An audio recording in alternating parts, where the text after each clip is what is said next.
All right, good afternoon, everyone. Thank you guys for tuning in. We're gonna give y'all just a few minutes or just a few seconds to log on, and then we'll start the chat.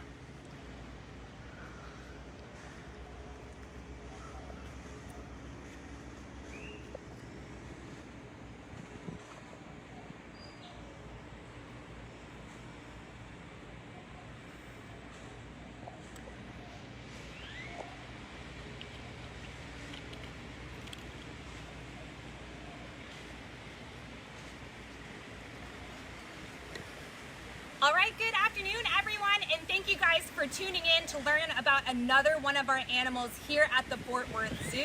We're so glad you guys are enjoying watching our videos. Well, again, my name is Olivia, and I'm one of the interpretive specialists here at the Fort Worth Zoo. So typically, you can find me around the park answering any questions that y'all have about our animals. Well, today we are traveling back to the other side of the world, and we're going to be meeting one of Australia's most well-known animals, the kangaroo. And if you guys have any questions about our kangaroos during this chat, feel free to submit them on our feed, and I'll do my best to answer those at the end of this chat. Well, here at the Fort Worth Zoo, we do have two female kangaroos, and their names are Erica Jane and Reese. These girls are newer members to the zoo and came to us just about a year ago. And if you want to tell them apart, you'll have to look closely when they're close together because Reese is just a little bit smaller than Erica Jane.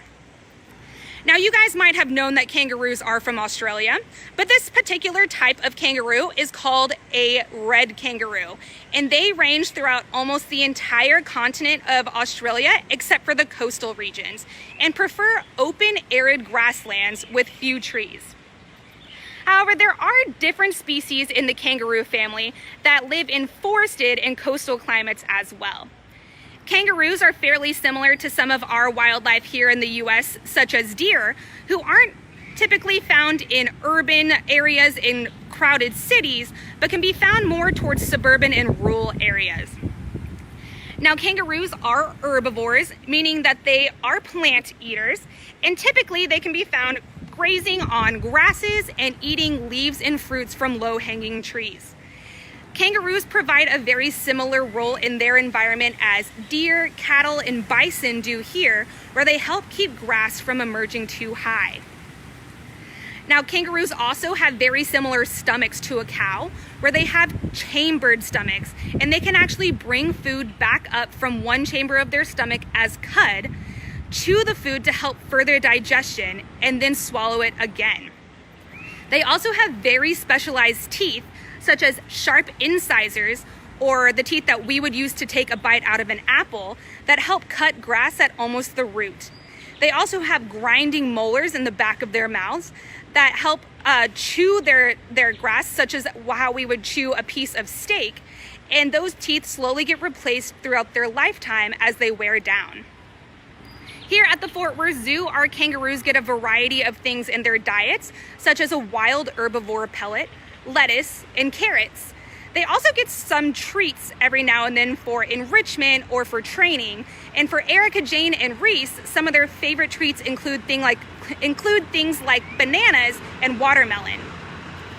Now, they also have some treats out in the yard right now. They have some browse, which are pieces of trees with leaves on them. They don't seem too interested in it right now, but hopefully they'll come closer for those treats as our chat goes on. Now, kangaroos are a very special type of mammal called a marsupial, and almost all marsupials reside in Australia. However, we do have one native species of marsupial here in the United States called the Virginia opossum. And the Virginia opossum ranges throughout most of the United States east of the Rocky Mountains, not just Virginia. Now, marsupials are very special mammals in the fact that they are born highly underdeveloped and actually finish growing in a pouch on their mother's stomach. This pouch can open towards the mother's face, as in kangaroos, or towards the mother's hind legs, like in koalas. After just a 33-day gestation period, a baby kangaroo called a joey will emerge from its mother the size of a cherry, crawl into her pouch, and stay hidden for at least 2 months. That young takes around 3 minutes to crawl into their pouch and does it almost solely based on instinct. the joey is completely underdeveloped except for its arms, which help crawl into the pouch. Over the next several months, as the joey grows, you might see a head or some legs sticking out of the pouch until around 6 months old, when they start spending a little bit of time out of the mother's pouch. Then at around 8 months old, the mother fully kicks them out. However, the joey is still reliant on mom for milk and nourishment for another few months. Now, one of the most interesting things about kangaroos and other macropods is their reproduction process and how they're able to have 3 simultaneous offsprings at different stages of development. And the way this happens is that when a kangaroo gives birth after that 33-day gestation period and the joey crawls into her pouch, she's actually almost immediately able to get pregnant again. However, that baby won't start developing until the joey that's in her pouch is around 7 months old and about to get kicked out of the pouch. Then that baby will start developing. This is called embryonic diapause and allows the mother to give birth to her second offspring at as early as 1 day after her first joey leaves the pouch. Then this process starts all over again, where she could have a third baby waiting to develop, 1 joey in her pouch and a joey out of her pouch still relying on her for milk. Another fascinating thing about kangaroo mothers is the fact that they're able to produce 2 different types of milk at the same time. One for the joey that's in her pouch and one for the joey that just left her pouch but is still relying on her for nourishment and is slowly being weaned away. These adaptations allow for species survival and family survival during periods of high drought and high predation, where the joey is more likely to not reach adulthood. It also allows the mom to always have an offspring to look after. Now, besides being marsupials and having pouches, kangaroos also have several other different adaptations that allow them to thrive in their environments. Red kangaroos, which are the type that these girls are the largest marsupial and the largest species of kangaroo in the world. They have very long back legs that they use to hop, as you might have just seen our girl in the back do, instead of walk. In those legs are tendons that act as springs and recycle the energy they use to help propel them forward, meaning that they're not using much energy at all to move. As they land, those tendons absorb the energy, and as they propel themselves forward, they expel the energy, meaning that they're basically using very little to no energy to move. And in fact, the faster a kangaroo moves, the less energy and less calories that they have to use.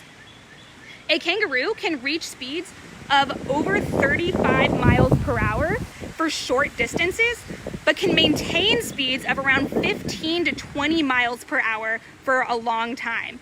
This means that a kangaroo can run, or should I say hop, a marathon in just around an hour and a half. This is in part because they're able to cover long distances in a single hop.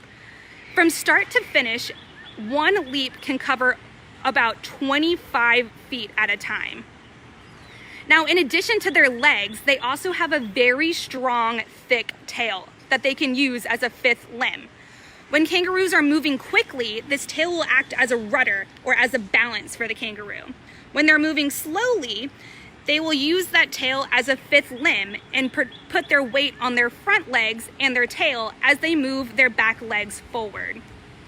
Kangaroos can also balance on that tail during times when they are fighting with another kangaroo, which they typically do when males are fighting over females. What they'll do is they'll lean back on that tail, supporting their weight on it, pick their back feet up, and kick the opposing kangaroo. Now, kangaroos are listed as least concern on the IUCN Red List, meaning that they're not endangered or at risk of becoming endangered. However, due to the catastrophic fires that raged through Australia from mid-2019 until February of this year, kangaroo habitat across the continent has been decimated, including iconic areas such as Kangaroo Island. This added to Australia's other problems such as habitat loss before the fires, climate change, and introduced predators present several different problems for kangaroos and other native wildlife in Australia. Luckily, here at the Fort Worth Zoo, we were able to do what we could in order to help wildlife caught in those bushfires by sending tools such as game cameras and a satellite phone with a group of rescue workers who headed over to Australia in early 2020 to help save animals who were caught in those bushfires. We desperately hope that kangaroos and other wildlife can make a comeback from these bushfires and never have to witness such horrors again. Now this time I'd like to turn the chat over to you guys, and you guys can ask any questions you have about our kangaroos.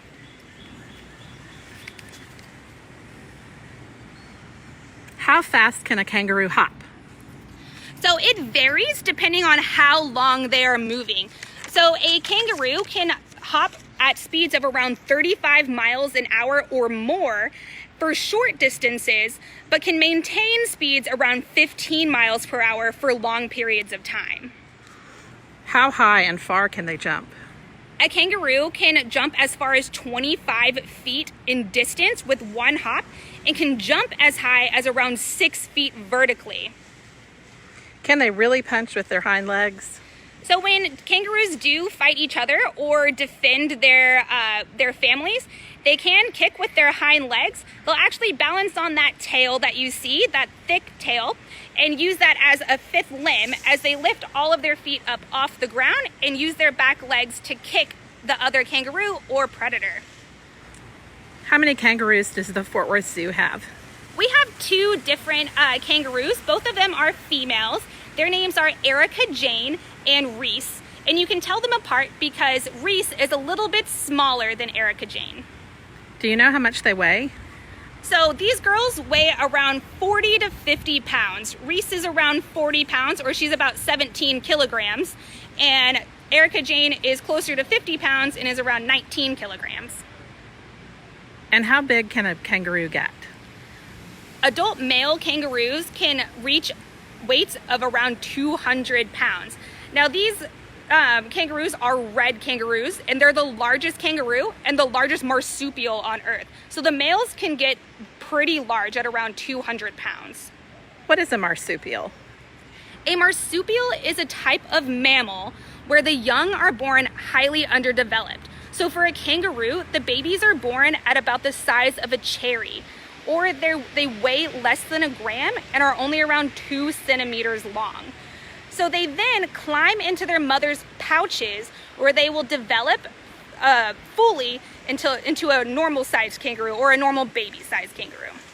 How long do they stay in the pouch? So around 6 months, they'll start venturing out of the mother's pouch, but they'll still dive back into that pouch when they're scared or when they need food. And then usually at around 8 months old, mom kicks them out of the pouch completely. Are kangaroos herbivores, carnivores, or omnivores? And what does that mean? So kangaroos are herbivores, and that means that they are plant eaters. And more specifically, kangaroos are mostly grazers. So you might see our lady in front of us. She is grazing on the grass in her exhibit. So that's going to be a typical kangaroo diet. However, they will eat leaves on trees and fruit that's hanging low on a tree as well.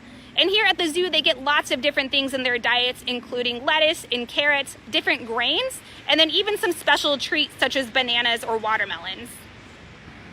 Can you really train a kangaroo? Yes, you can. So both of these girls are working on their target training right now.